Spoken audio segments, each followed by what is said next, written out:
श्रीसिद्धिविनायकाय नमः। अथ श्री सरस्वती स्तोत्र विनियोगः। ॐ अस्य श्री सरस्वती स्तोत्रमन्त्रस्य ब्रह्मा ऋषिः गायत्री छन्दः। श्री सरस्वती देवता धर्मार्थकाममोक्षार्थे जपे विनियोगः। आरूढा श्वेतहंसे भ्रमति च गगने दक्षिणे चाक्षसूत्रं वामे हस्ते च दिव्याम्बरकनकमयं पुस्तकं ज्ञानगम्या सा वीणां वादयन्ती स्वकरकरजपैः शास्त्रविज्ञानशब्दैः क्रीडन्ती दिव्यरूपा करकमलधरा भारती सुप्रसन्ना श्वेतपद्मासना देवी श्वेतगन्धानुलेपना अर्चिता मुनिभिः सर्वैः ऋषिर्भिः स्तूयते सदा। एवं ध्यात्वा सदा देवीं वाञ्छितं लभते नरः। शुक्लां ब्रह्मविचारसारपरमा माद्यां जगद्व्यापिनीं वीणापुस्तकधारिणीमभयदां जाड्यान्धकारापहां हस्ते स्फाटिकमालिकां विदधतीं पद्मासने संस्थितां वन्दे तां परमेश्वरीं भगवतीं बुद्धिप्रदां शारदां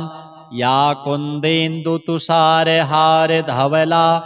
या शुभ्रवस्त्रावृता या वीणावरदण्डमण्डितकरा या श्वेतपद्मासना या ब्रह्माच्युतशङ्करप्रभृतिभिर्देवैः सदा वन्दिता सा मां पातु सरस्वती भगवती निःशेषजाड्यापहा। ह्रीं ह्रीं ह्यद्यैकबीजे शशिरुचिकमले कल्पविस्पष्टशोभे भव्ये भव्यानुकूले कुमतिवनदवे विश्ववन्ध्याङ्घ्रिपद्मे पद्मे पद्मोपविष्टे प्रणतजनमनो मोदसम्पादयित्री प्रोत्फुल्लज्ञानकुटे हरिनिजदयिते देवी संसारसारे ऐं ऐं ऐं दृष्टमन्त्रे कमलभवमुखां भोजभूतस्वरूपे रूपारूपप्रकाशे सकलगुणमये निर्गुणे निर्विकारे न स्थूले नैव सूक्ष्मेऽप्यविदितविभवे नापि विज्ञानतत्त्वे विश्वे विश्वान्तरात्मे सुरवरनमिते निष्कले नित्यशुद्धे। ह्रीं ह्रीं ह्रीं जाप्यतुष्टे हिमरुचिमुकुटे वल्लकी व्यग्रहस्ते मातर नमस्ते दह दह जडतां देहि बुद्धिं प्रशस्तां विद्ये वेदान्तविद्ये परिणतपठिते मोक्षदे मुक्तिमार्गे मार्गातीतस्वरूपे भव मम वरदा शारदे शुभ्रहारे। धीं धीं धीं धारणाख्ये धृतमतिनतिभिर्नामभिः कीर्तनीये नित्ये नित्ये निमित्ते मुनिगणनमिते नूतने वै पुराणे पुण्ये पुण्यप्रवाहे हरिहरनमिते नित्यशुद्धे सुवर्णे मातर्मात्रार्धतत्त्वे मतिदे माधवप्रीतिमोदे। ह्रूं ह्रूं ह्रूं स्वस्वरूपे दह दह दुरितं पुस्तकव्यग्रहस्ते सन्तुष्टाकारचित्ते स्मितमुखि सुभगे दृम्भिणी स्तम्भविद्ये मोहे मुग्धप्रवाहे कुरु मम विमति ध्वान्तविध्वंसमीडे। गीर्गौरवाग्भारति त्वं कविवररशना सिद्धिदे सिद्धिसाध्ये स्तौमि त्वां च वन्दे मम खलु रसनां नो कदाचित्यजेथा मामे बुद्धिर्विरुद्धा भवतु न च मनो देवि मे यातु पापम्। मामे दुःखं कदाचित् क्वचिदपि विषये प्यस्तु मे नाकुलत्वं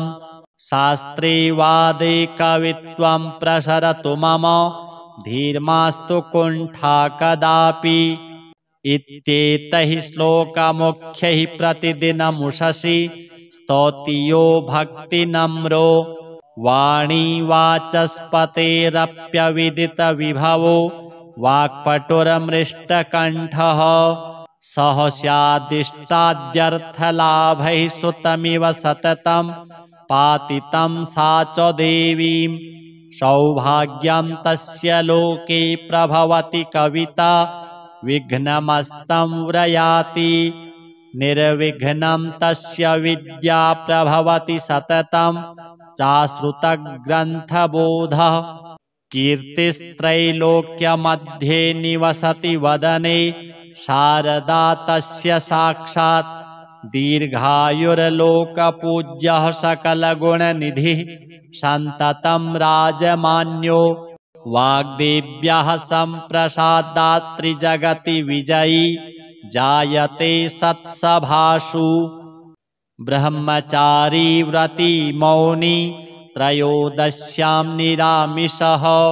सारस्वतो जनः पाठात् सकृदिष्टार्थलाभवान् पक्षद्वये त्रयोदश्यामेकविंशतिसङ्ख्यया अविच्छिन्नः पठेद्धीमान्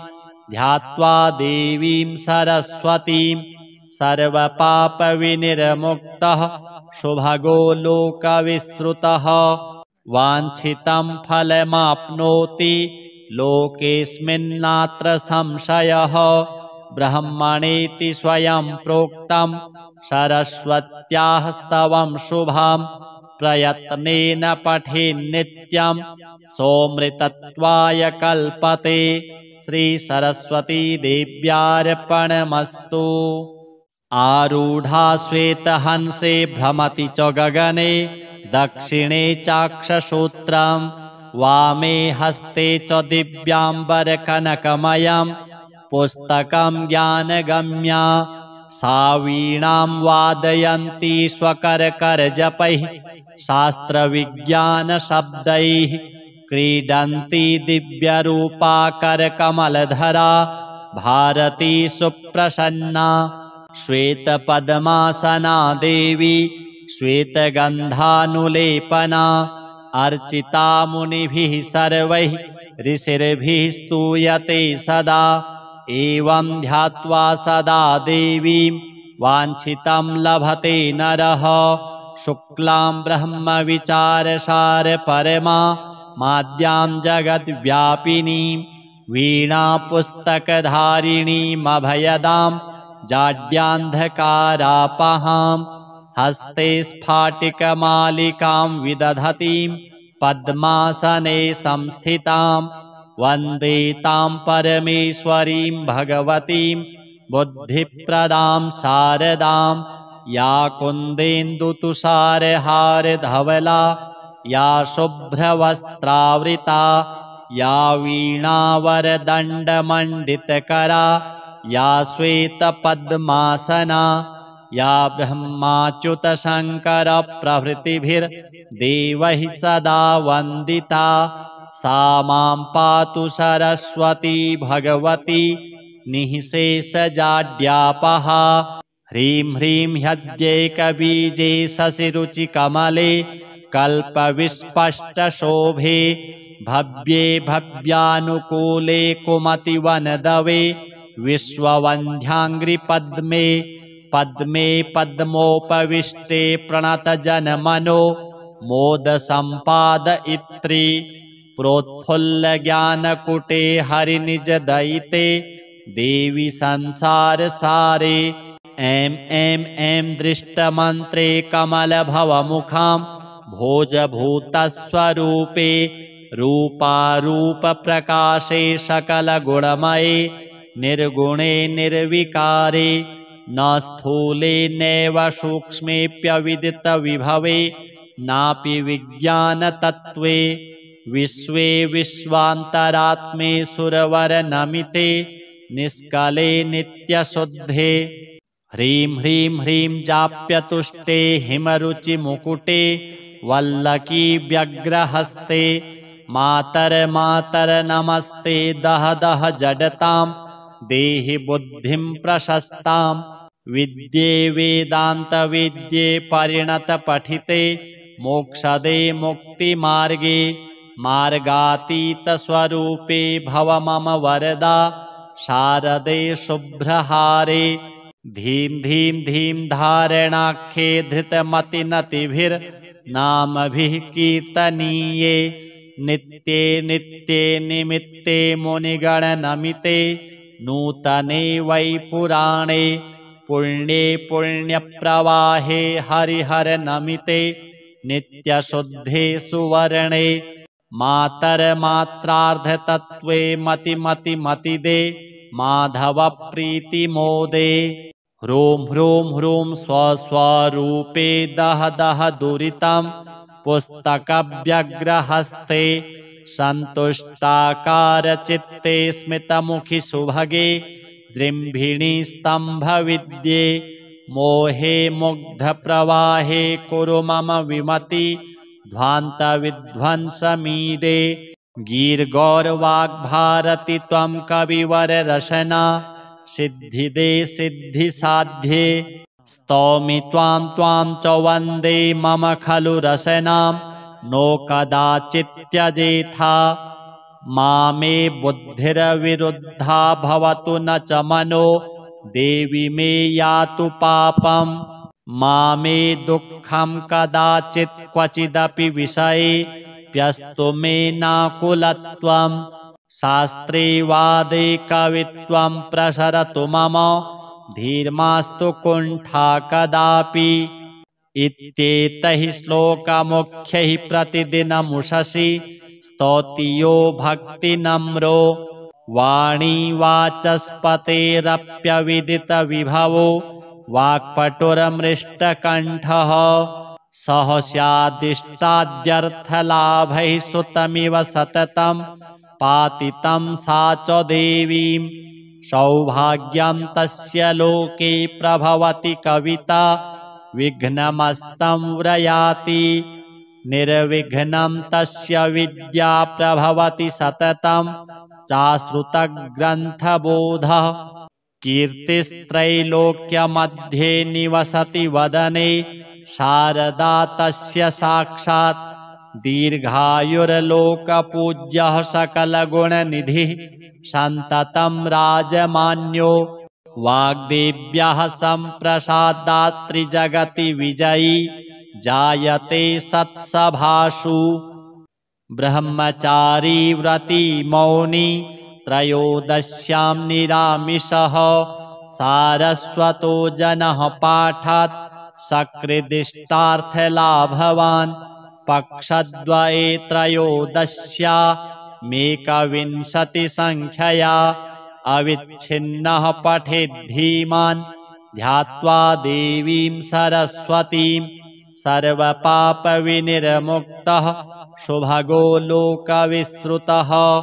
वाञ्छितं फलमाप्नोति लोकेऽस्मिन्नात्र संशयः ब्रह्मणेति स्वयं प्रोक्तं सरस्वत्याः स्तवं शुभं प्रयत्नेन पठेन्नित्यं सोऽमृतत्वाय कल्पते श्रीसरस्वतीदेव्यार्पणमस्तु।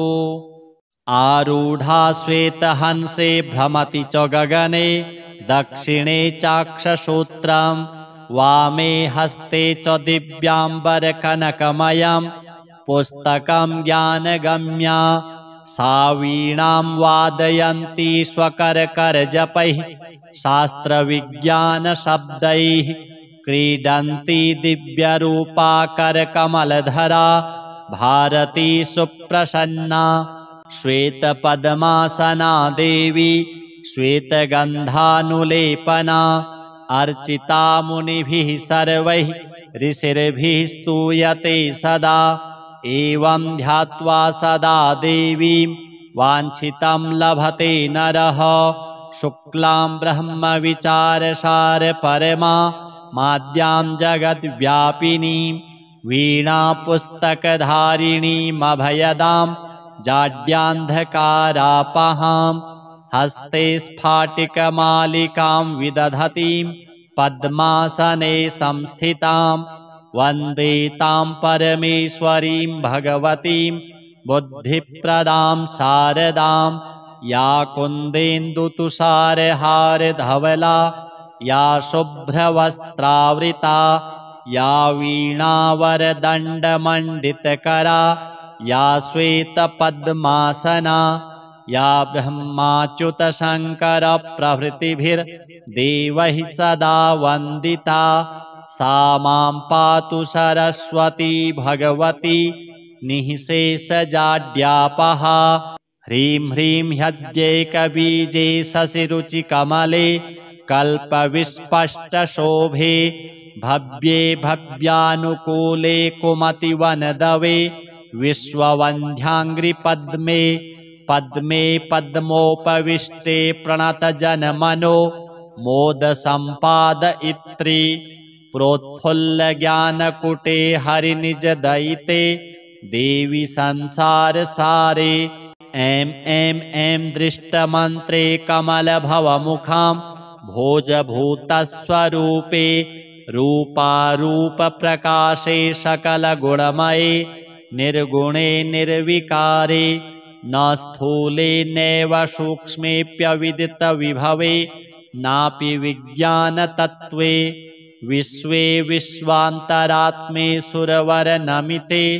निष्कले नित्यशुद्धे। ह्रीं ह्रीं ह्रीं जाप्यतुष्टे हिमरुचिमुकुटे वल्लकी व्यग्रहस्ते मातर्मातर नमस्ते दह दह जडतां देहि बुद्धिं प्रशस्तां विद्ये वेदान्तविद्ये परिणतपठिते मोक्षदे मुक्तिमार्गे मार्गातीतस्वरूपे भव मम वरदा शारदे शुभ्रहारे। धीं धीं धीं धारणाख्ये धृतमतिनतिभिर्नामभिः कीर्तनीये नित्ये नित्ये निमित्ते मुनिगणनमिते नूतने वै पुराणे पुण्ये पुण्यप्रवाहे हरिहरनमिते नित्यशुद्धे सुवर्णे मातर्मात्रार्धतत्त्वे मतिमतिमतिदे माधवप्रीतिमोदे। ह्रूं ह्रूं ह्रूं स्वस्वरूपे दह दह दुरितं पुस्तकव्यग्रहस्ते सन्तुष्टाकारचित्ते स्मितमुखि सुभगे दृम्भिणी स्तम्भविद्ये मोहे मुग्धप्रवाहे कुरु मम विमति ध्वान्तविध्वंसमीडे। गीर्गौरवाग्भारति त्वं कविवररशना सिद्धिदे सिद्धिसाध्ये स्तौमि त्वां त्वां च वन्दे मम खलु रसनां नो कदाचित्यजेथा मामे बुद्धिर्विरुद्धा भवतु न च मनो देवि मे यातु पापं मामे दुःखं कदाचित् क्वचिदपि विषये प्यस्तु मे नाकुलत्वं शास्त्रे वादे कवित्वं प्रसरतु मम धीर्मास्तु कुण्ठा कदापि। इत्येतैः श्लोकमुख्यैः प्रतिदिनमुषसि स्तौति यो भक्तिनम्रो वाणी वाचस्पतेरप्यविदितविभवो वाक्पटुरमृष्टकण्ठः सह स्यादिष्टाद्यर्थलाभैः सुतमिव सततं पातितं सा च देवीं सौभाग्यं तस्य लोके प्रभवति कविता विघ्नमस्तं व्रयाति निर्विघ्नं तस्य विद्या प्रभवति सततं चाश्रुतग्रन्थबोधः कीर्तिस्त्रैलोक्यमध्ये निवसति वदने शारदा तस्य साक्षात्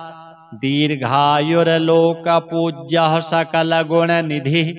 सन्ततं राजमान्यो वाग्देव्यः सम्प्रसादात् त्रिजगति विजयी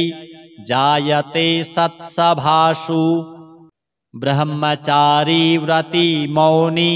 त्रयोदश्यां निरामिषः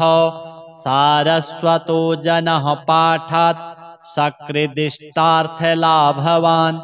पक्षद्वये त्रयोदश्यामेकविंशतिसङ्ख्यया अविच्छिन्नः पठेद्धीमान् ध्यात्वा देवीं सरस्वतीं सर्वपापविनिर्मुक्तः शुभगो लोकविश्रुतः वाञ्छितं फलमाप्नोति लोकेऽस्मिन्नात्र संशयः ब्रह्मणेति स्वयं प्रोक्तं सरस्वत्याः स्तवं शुभां प्रयत्नेन पठेन्नित्यं सोऽमृतत्वाय कल्पते। श्री सरस्वती देव्यार्पणमस्तु। आरूढा श्वेतहंसे भ्रमति च गगने दक्षिणे चाक्षसूत्रं वामे हस्ते च दिव्याम्बरकनकमयं पुस्तकं ज्ञानगम्या सा वीणां वादयन्ती स्वकरकरजपैः शास्त्रविज्ञानशब्दैः क्रीडन्ती दिव्यरूपा करकमलधरा भारती सुप्रसन्ना श्वेतपद्मासना देवी श्वेतगन्धानुलेपना अर्चिता मुनिभिः सर्वैः ऋषिर्भिः स्तूयते सदा एवं ध्यात्वा सदा देवीं वाञ्छितं लभते नरः। शुक्लां ब्रह्मविचारसार परमा माद्यां जगद्व्यापिनीं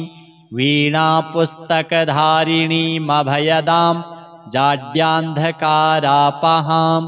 हस्ते स्फाटिकमालिकां विदधतीं पद्मासने संस्थितां वन्दे तां परमेश्वरीं भगवतीं बुद्धिप्रदां शारदां या कुन्देन्दुतुषारहारधवला या शुभ्रवस्त्रावृता या वीणावरदण्डमण्डितकरा या श्वेतपद्मासना या ब्रह्माच्युतशङ्करप्रभृतिभिर्देवैः सदा वन्दिता सा मां पातु सरस्वती भगवती निःशेषजाड्यापहा। ह्रीं ह्रीं ह्यद्यैकबीजे शशिरुचिकमले कल्पविस्पष्टशोभे भव्ये भव्यानुकूले कुमतिवनदवे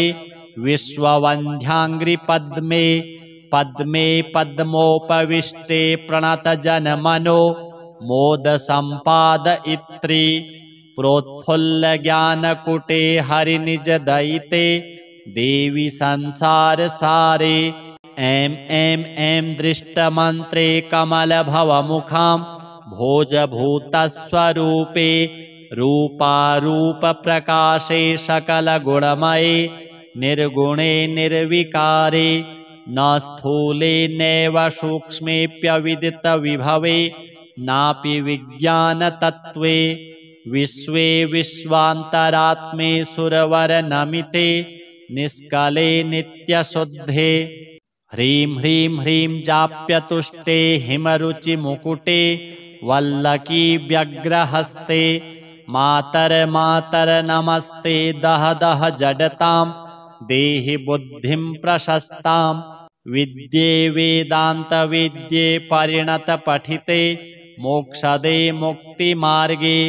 मार्गातीतस्वरूपे भव मम वरदा शारदे शुभ्रहारे। धीं धीं धीं धारणाख्ये धृतमतिनतिभिर्नामभिः कीर्तनीये नित्ये नित्ये निमित्ते मुनिगणनमिते नूतने वै पुराणे पुण्ये पुण्यप्रवाहे हरिहरनमिते नित्यशुद्धे सुवर्णे मातर्मात्रार्धतत्त्वे मतिदे माधवप्रीतिमोदे। ह्रूं ह्रूं ह्रूं स्वस्वरूपे दह दह दुरितं पुस्तकव्यग्रहस्ते सन्तुष्टाकारचित्ते स्मितमुखि सुभगे जृम्भिणी स्तम्भविद्ये मोहे मुग्धप्रवाहे कुरु मम विमति ध्वान्तविध्वंसमीडे गीर्गौरवाग्भारति त्वं कविवररशना सिद्धिदे सिद्धिसाध्ये स्तौमि त्वां च वन्दे मम खलु रसनां नो कदाचित्यजेथा मामे बुद्धिर्विरुद्धा भवतु न च मनो देवि मे यातु पापम् मामे दुःखं कदाचित् क्वचिदपि विषये प्यस्तु मे नाकुलत्वम् शास्त्रे वादे कवित्वं प्रसरतु मम धीर्मास्तु कुण्ठा कदापि इत्येतैः श्लोकमुख्यैः प्रतिदिनमुषसि स्तौति यो भक्तिनम्रो वाणी वाचस्पतेरप्यविदितविभवो वाक्पटुरमृष्टकण्ठः सह स्यादिष्टाद्यर्थलाभैः सुतमिव सततं पातितं सा च देवीं सौभाग्यं तस्य लोके प्रभवति कविता विघ्नमस्तं व्रयाति निर्विघ्नं तस्य विद्या प्रभवति सततं चाश्रुतग्रन्थबोधः कीर्तिस्त्रैलोक्यमध्ये निवसति वदने शारदा तस्य साक्षात् दीर्घायुर्लोकपूज्यः सकलगुणनिधिः सन्ततं राजमान्यो वाग्देव्यः सम्प्रसादात् त्रिजगति विजयी जायते सत्सभासु ब्रह्मचारी व्रती मौनी त्रयोदश्यां निरामिषः सारस्वतो जनः पाठात् सकृदिष्टार्थलाभवान् पक्षद्वये त्रयोदश्यामेकविंशतिसङ्ख्यया अविच्छिन्नः पठेद्धीमान् ध्यात्वा देवीं सरस्वतीं सर्वपापविनिर्मुक्तः शुभगो लोकविश्रुतः वाञ्छितं फलमाप्नोति लोकेऽस्मिन्नात्र संशयः ब्रह्मणेति स्वयं प्रोक्तं सरस्वत्याः स्तवं शुभं प्रयत्नेन पठेन्नित्यं सोऽमृतत्वाय कल्पते श्रीसरस्वतीदेव्यार्पणमस्तु। आरूढा श्वेतहंसे भ्रमति च गगने दक्षिणे चाक्षसूत्रं वामे हस्ते च दिव्याम्बरकनकमयं पुस्तकं ज्ञानगम्या सा वीणां वादयन्ती स्वकरकरजपैः शास्त्रविज्ञानशब्दैः क्रीडन्ती दिव्यरूपा करकमलधरा भारती सुप्रसन्ना श्वेतपद्मासना देवी श्वेतगन्धानुलेपना अर्चिता मुनिभिः सर्वैः ऋषिर्भिः स्तूयते सदा एवं ध्यात्वा सदा देवीं वाञ्छितं लभते नरः शुक्लां ब्रह्मविचारसारपरमा माद्यां जगद्व्यापिनीं वीणापुस्तकधारिणीमभयदां जाड्यान्धकारापहां हस्ते स्फाटिकमालिकां विदधतीं पद्मासने संस्थितां वन्दे तां परमेश्वरीं भगवतीं बुद्धिप्रदां शारदां या कुन्देन्दुतुषारहारधवला या शुभ्रवस्त्रावृता या वीणावरदण्डमण्डितकरा या श्वेतपद्मासना या ब्रह्माच्युतशङ्करप्रभृतिभिर्देवैः सदा वन्दिता सा मां पातु सरस्वती भगवती निःशेषजाड्यापहा ह्रीं ह्रीं ह्यद्यैकबीजे शशिरुचिकमले कल्पविस्पष्टशोभे भव्ये भव्यानुकूले कुमतिवनदवे विश्ववन्ध्याङ्घ्रिपद्मे पद्मे पद्मोपविष्टे प्रणतजनमनो मोदसम्पादयित्री प्रोत्फुल्लज्ञानकुटे हरिनिजदयिते देवी संसारसारे ऐं ऐं ऐं दृष्टमन्त्रे कमलभवमुखां भोजभूतस्वरूपे रूपारूपप्रकाशे सकलगुणमये निर्गुणे निर्विकारे न स्थूले नैव सूक्ष्मेऽप्यविदितविभवे नापि विज्ञानतत्त्वे विश्वे विश्वान्तरात्मे सुरवरनमिते निष्कले नित्यशुद्धे ह्रीं ह्रीं ह्रीं जाप्यतुष्टे हिमरुचिमुकुटे वल्लकी व्यग्रहस्ते मातर नमस्ते दह दह जडतां देहि बुद्धिं प्रशस्तां विद्ये वेदान्तविद्ये परिणतपठिते मोक्षदे मुक्तिमार्गे मार्गातीतस्वरूपे भव मम वरदा शारदे शुभ्रहारे धीं धीं धीं धारणाख्ये धृतमतिनतिभिर्नामभिः कीर्तनीये नित्ये नित्ये निमित्ते मुनिगणनमिते नूतने वै पुराणे पुण्ये पुण्यप्रवाहे हरिहरनमिते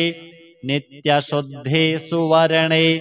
मातर्मात्रार्धतत्त्वे मतिदे माधवप्रीतिमोदे ह्रूं ह्रूं ह्रूं स्वस्वरूपे दह दह दुरितं पुस्तकव्यग्रहस्ते सन्तुष्टाकारचित्ते स्मितमुखि सुभगे जृम्भिणी स्तम्भविद्ये मोहे मुग्धप्रवाहे कुरु मम विमति ध्वान्तविध्वंसमीडे गीर्गौरवाग्भारति त्वं कविवररशना सिद्धिदे सिद्धिसाध्ये स्तौमि त्वां च वन्दे मम खलु रसनां नो कदाचित्यजेथा मामे बुद्धिर्विरुद्धा भवतु न च मनो देवि मे यातु पापं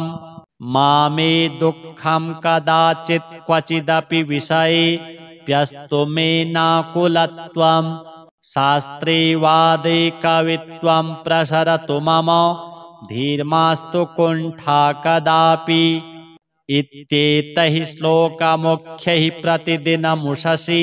स्तौतियो भक्तिनम्रो वाणी वाचस्पतेरप्यविदितविभवो वाक्पटुरमृष्टकण्ठः सह स्यादिष्टाद्यर्थलाभैः सुतमिव सततं पातितं सा च देवीं सौभाग्यं तस्य लोके प्रभवति कविता विघ्नमस्तं व्रयाति निर्विघ्नं तस्य विद्या प्रभवति सततं चाश्रुतग्रन्थबोधः कीर्तिस्त्रैलोक्यमध्ये निवसति वदने शारदा तस्य साक्षात् दीर्घायुर्लोकपूज्यः सकलगुणनिधिः सन्ततं राजमान्यो वाग्देव्यः सम्प्रसादात् त्रिजगति विजयी जायते सत्सभासु ब्रह्मचारी व्रती मौनी त्रयोदश्यां निरामिषः सारस्वतो जनः पाठात् सकृदिष्टार्थलाभवान् पक्षद्वये त्रयोदश्यामेकविंशतिसङ्ख्यया अविच्छिन्नः पठेद्धीमान् ध्यात्वा देवीं सरस्वतीं सर्वपापविनिर्मुक्तः शुभगो लोकविश्रुतः वाञ्छितं फलमाप्नोति लोकेऽस्मिन्नात्र संशयः ब्रह्मणेति स्वयं प्रोक्तं सरस्वत्याः स्तवं शुभां प्रयत्नेन पठेन्नित्यं सोऽमृतत्वाय कल्पते श्रीसरस्वतीदेव्यार्पणमस्तु। आरूढा श्वेतहंसे भ्रमति च गगने दक्षिणे चाक्षसूत्रं वामे हस्ते च दिव्याम्बरकनकमयं पुस्तकं ज्ञानगम्या सा वीणां वादयन्ती स्वकरकरजपैः शास्त्रविज्ञानशब्दैः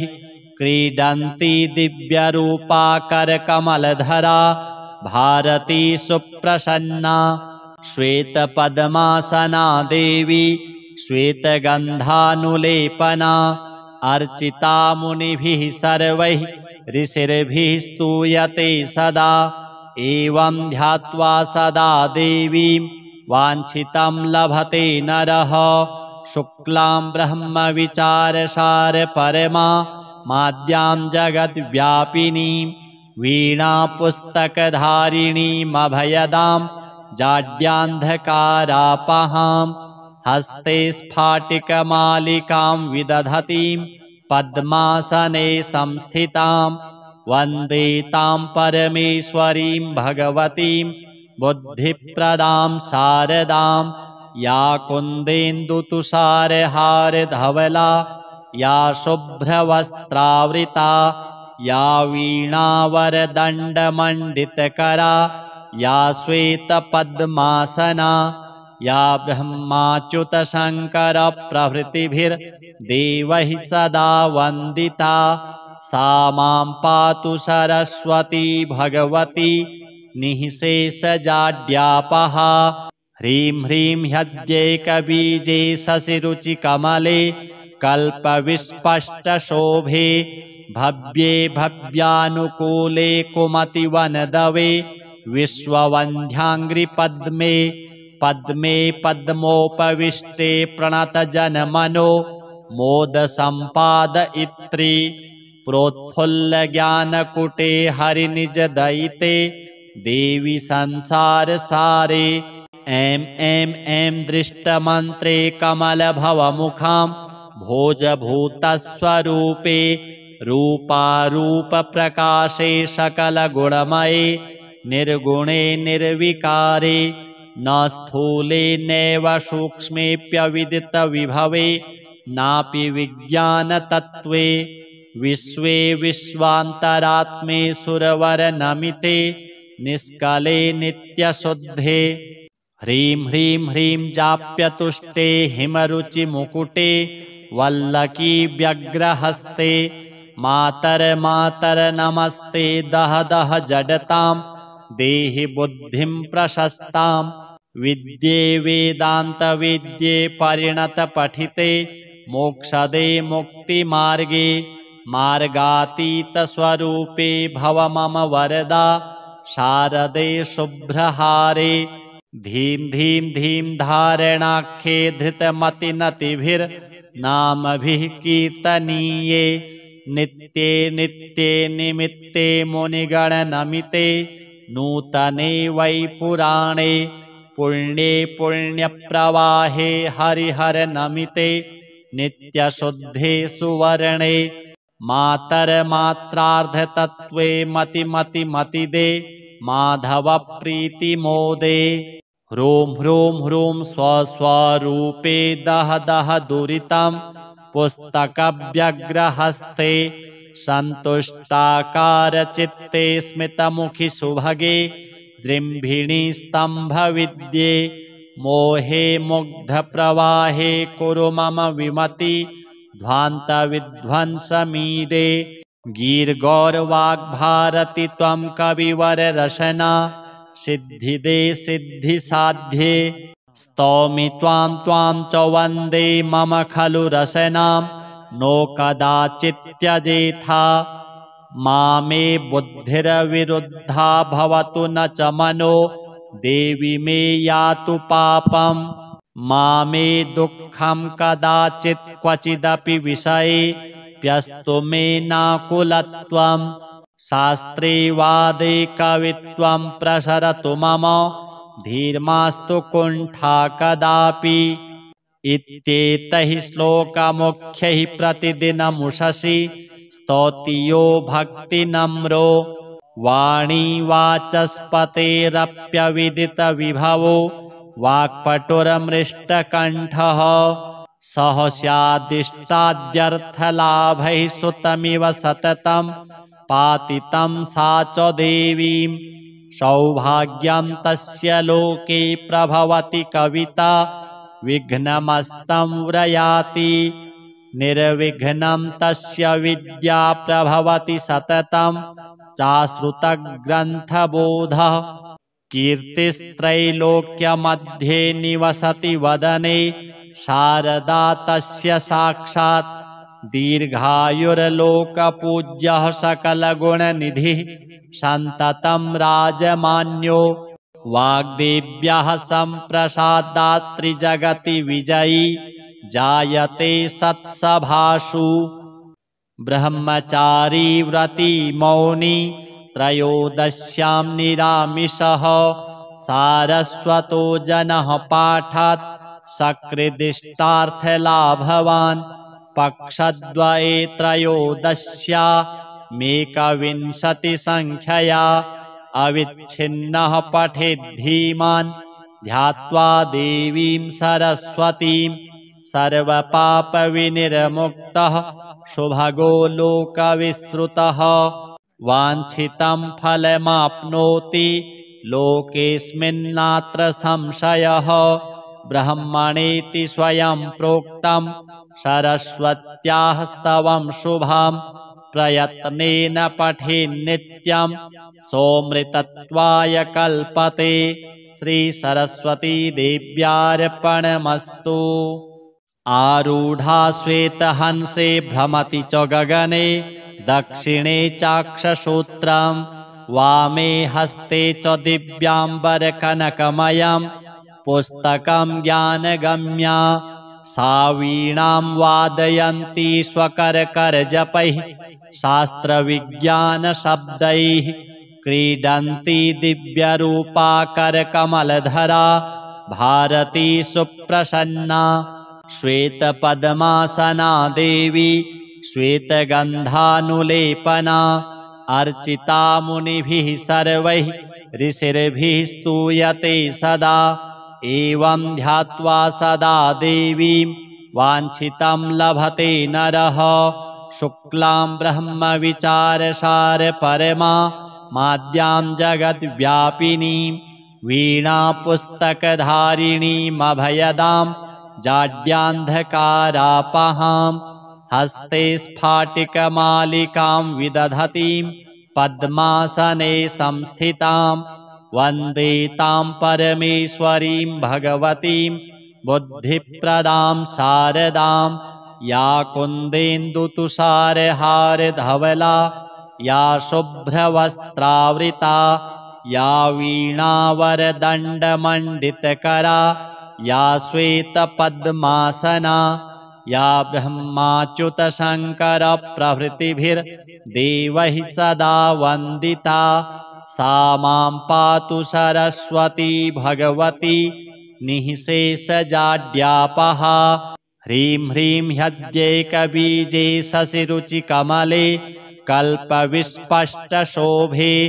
भव्ये भव्यानुकूले कुमतिवनदवे विश्ववन्ध्याङ्घ्रिपद्मे पद्मे पद्मोपविष्टे प्रणतजनमनो मोदसम्पादयित्री प्रोत्फुल्लज्ञानकुटे हरिनिजदयिते देवी संसारसारे ऐं ऐं ऐं दृष्टमन्त्रे कमलभवमुखां भोजभूतस्वरूपे रूपारूपप्रकाशे सकलगुणमये निर्गुणे निर्विकारे न स्थूले नैव सूक्ष्मेऽप्यविदितविभवे नापि विज्ञानतत्त्वे विश्वे विश्वान्तरात्मे सुरवरनमिते निष्कले नित्यशुद्धे ह्रीं ह्रीं ह्रीं जाप्यतुष्टे हिमरुचिमुकुटे वल्लकी व्यग्रहस्ते मातर नमस्ते दह दह जडतां देहि बुद्धिं प्रशस्तां विद्ये वेदान्तविद्ये परिणतपठिते मोक्षदे मुक्तिमार्गे मार्गातीतस्वरूपे भव मम वरदा शारदे शुभ्रहारे धीं धीं धीं धारणाख्ये धृतमतिनतिभिर्नामभिः कीर्तनीये नित्ये नित्ये निमित्ते मुनिगणनमिते नूतने वै पुराणे पुण्ये पुण्यप्रवाहे हरिहरनमिते नित्यशुद्धे सुवर्णे मातर्मात्रार्धतत्त्वे मतिमतिमतिदे माधवप्रीतिमोदे ह्रूं ह्रूं ह्रूं स्वस्वरूपे दह दह दुरितं पुस्तकव्यग्रहस्ते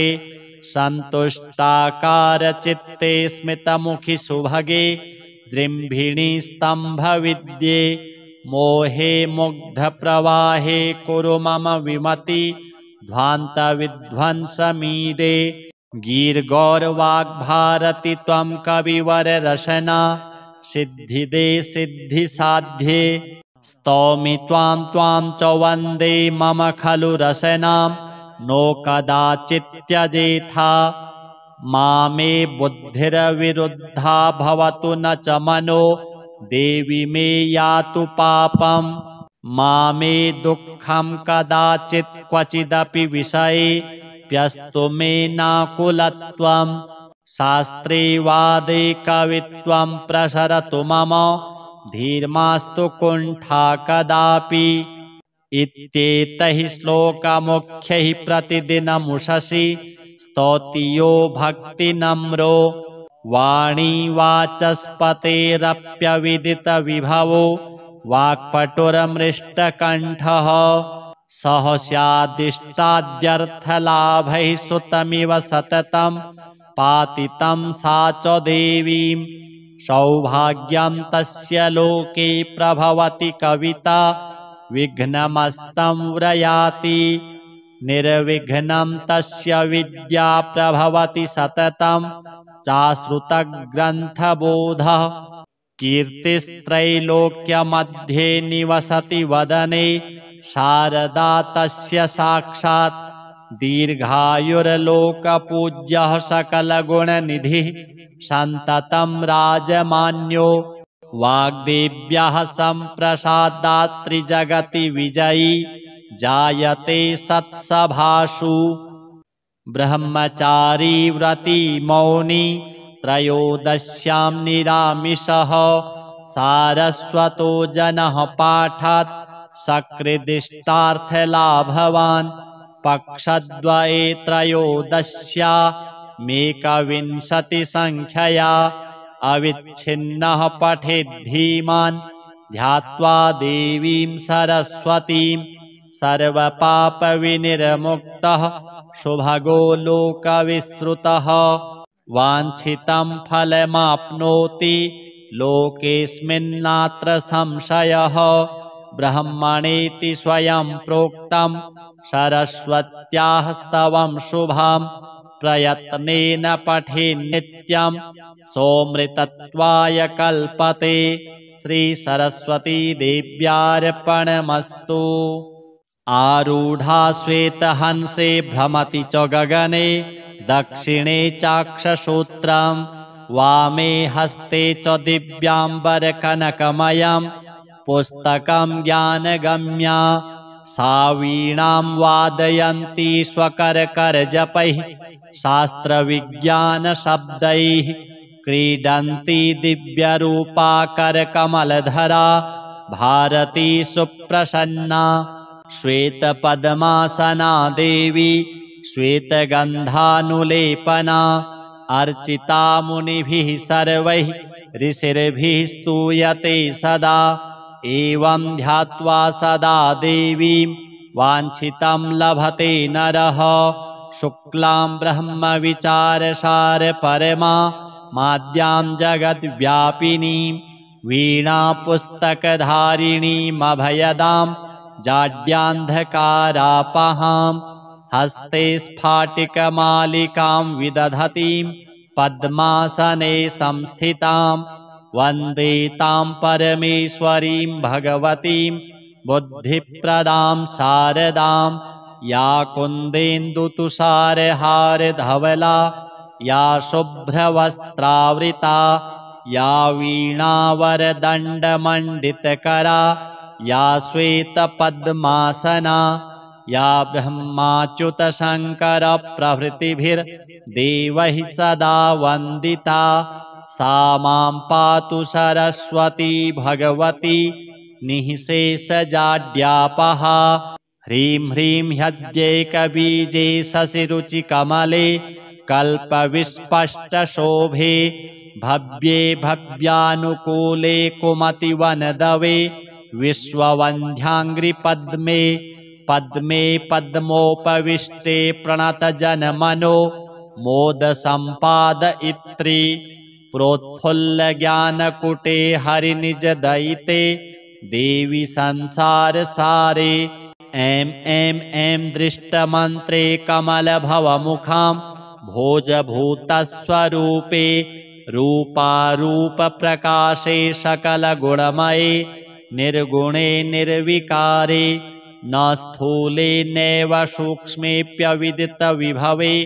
नापि विज्ञानतत्त्वे विश्वे विश्वान्तरात्मे सुरवरनमिते निष्कले नित्यशुद्धे। ह्रीं ह्रीं ह्रीं जाप्यतुष्टे हिमरुचिमुकुटे वल्लकी व्यग्रहस्ते मातर नमस्ते दह दह जडतां देहि बुद्धिं प्रशस्तां विद्ये वेदान्तविद्ये परिणतपठिते मोक्षदे मुक्तिमार्गे मार्गातीतस्वरूपे भव मम वरदा शारदे शुभ्रहारे। धीं धीं धीं धारणाख्ये धृतमतिनतिभिर्नामभिः कीर्तनीये नित्ये नित्ये निमित्ते मुनिगणनमिते नूतने वै पुराणे पुण्ये पुण्यप्रवाहे हरिहरनमिते नित्यशुद्धे सुवर्णे मातर्मात्रार्धतत्त्वे मतिदे माधवप्रीतिमोदे। ह्रूं ह्रूं ह्रूं स्वस्वरूपे दह दह दुरितं पुस्तकव्यग्रहस्ते सन्तुष्टाकारचित्ते स्मितमुखि सुभगे जृम्भिणी स्तम्भविद्ये मोहे मुग्धप्रवाहे कुरु मम विमति ध्वान्तविध्वंसमीडे। गीर्गौरवाग्भारति त्वं कविवररशना सिद्धिदे सिद्धिसाध्ये स्तौमि त्वां च वन्दे मम खलु रसनां नो कदाचित् त्यजेथा मामे बुद्धिर्विरुद्धा भवतु न च मनो देवि मे यातु पापं मामे दुःखं कदाचित् क्वचिदपि विषये प्यस्तु मे नाकुलत्वं शास्त्रे वादे कवित्वं प्रसरतु मम धीर्मास्तु कुण्ठा कदापि। इत्येतैः श्लोकमुख्यैः प्रतिदिनमुषसि स्तौति यो भक्तिनम्रो वाणी वाचस्पतेरप्यविदितविभवो वाक्पटुरमृष्टकण्ठः सह स्यादिष्टाद्यर्थलाभैः सुतमिव सततं पातितं सा च देवीं सौभाग्यं तस्य लोके प्रभवति कविता विघ्नमस्तं व्रयाति निर्विघ्नं तस्य विद्या प्रभवति सततं चाश्रुतग्रन्थबोधः